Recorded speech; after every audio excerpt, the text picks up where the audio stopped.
ഈ പറയുന്ന 3 അടയാളങ്ങൾ നമ്മുടെ ജീവിതത്തിൽ ഉണ്ടെങ്കിൽ നമ്മുടെ ശരീരത്തിൽ റിയാ ഉണ്ട്, ഉൾനാട്യമുണ്ട്. മറ്റുള്ളവർ കാണണം എന്ന രൂപത്തിലാണ് നമ്മുടെ ഇബാദത്തുകൾ ചെല്ലുന്നത്. അതിൽ ഒന്നാമത്തെ കാര്യം എന്താണ്? ഒറ്റക്കാകുന്ന സമയത്ത് ആരാധനകളോട് ഒരു മടി വരിക.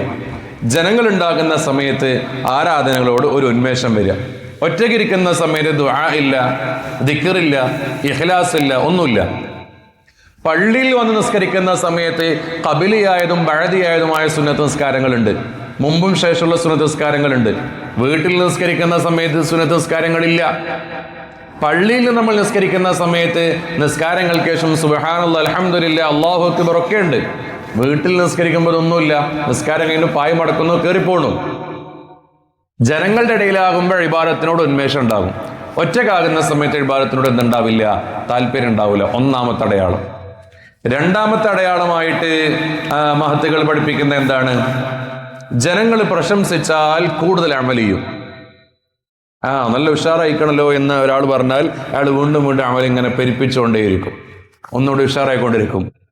ജനങ്ങൾ പ്രശംസിച്ചാൽ അമൽ കൂടുതൽ ഇങ്ങനെ ചെയ്യുക. ഒരു സ്വതക്ക കൊടുക്കുന്ന സമയത്ത് എല്ലാവരും ശ്രദ്ധിക്കണില്ലേ, ഞാൻ ഇപ്പോൾ കൊടുത്താൽ എല്ലാവരും നോട്ട് ചെയ്യൂലേ എന്ന് കരുതിയിട്ട് സ്വതക്ക കൊടുക്കുക. ഒരു ചീരിനി ഒരാൾ ഏൽക്കുന്ന സമയത്ത് ഞാൻ തരാം, എന്തേ കാരണം, എൻ്റെ പേര് പറയണം. എന്നിട്ട് നമ്മൾ ചീരിനി കൊടുത്തിട്ട് ഉസ്താദ് നമ്മുടെ പേര് പറഞ്ഞത് ഉയർന്നില്ലല്ലോ എന്ന് പറഞ്ഞാൽ അതിൻ്റെ താല്പര്യം എന്താണ്? നമ്മൾ ചീരിനി കൊടുത്തത് ഏതിനു വേണ്ടിയിട്ടായിരുന്നു? നമ്മുടെ പേര് പറഞ്ഞ് ദുആ ചെയ്യാൻ വേണ്ടിയിട്ടായിരുന്നു.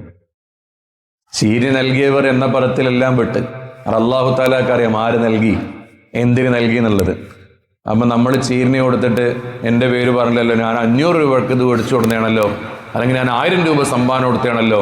എന്നോട് ഉസ്താദ് ഒരു സഹോദരൻ എന്നാണല്ലോ പറഞ്ഞത്, ഒരു സഹോദരി എന്നാണല്ലോ പറഞ്ഞത്, അതുകൊണ്ട് അത് ശരിയാവില്ല എന്ന് പറയുന്നത് അത് റിയാഇന്റെ അടയാളാണ്.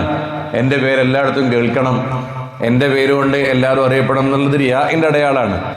മറ്റൊന്ന്, കുറ്റം പറഞ്ഞാൽ അമല് നമ്മൾ ചുരുക്കിക്കളയും. യഹ്യാ ഉലൂമുദ്ദീൻ പറയുന്ന കാര്യങ്ങളാണ്.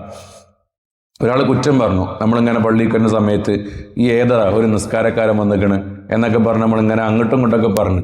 ആ സമയത്ത് ഈ മനുഷ്യനെ അമല് നിർത്തി വെച്ചു, അതൊരു അപ്പോൾ ഇയാൾ പള്ളിക്ക് വരുന്നത് എന്തിനു വേണ്ടിയിട്ടായിരുന്നു? മറ്റുള്ളവർ കാണാൻ വേണ്ടിയിട്ടായിരുന്നു. മറ്റുള്ളവർ അതിനെ കൊച്ചാക്കി കണ്ടപ്പോൾ ഇയാളുടെ അമല് ഇയാളില്ലാതാക്കി. ഇത്തരത്തിലുള്ള കാര്യങ്ങളൊക്കെ നമ്മുടെ ജീവിതത്തിൽ നിന്ന് വളരെ പ്രധാനപ്പെട്ട കാര്യങ്ങളാണ്. ഈ 3 അടയാളങ്ങൾ നമ്മുടെ ജീവിതത്തിൽ ഇല്ലാതിരിക്കാൻ വേണ്ടി എല്ലാവരും ശ്രദ്ധിക്കണം. അല്ലാഹു സുബ്ഹാനഹു വ തആല തൗഫീഖ് നൽകി അനുഗ്രഹിക്കുമാറാകട്ടെ.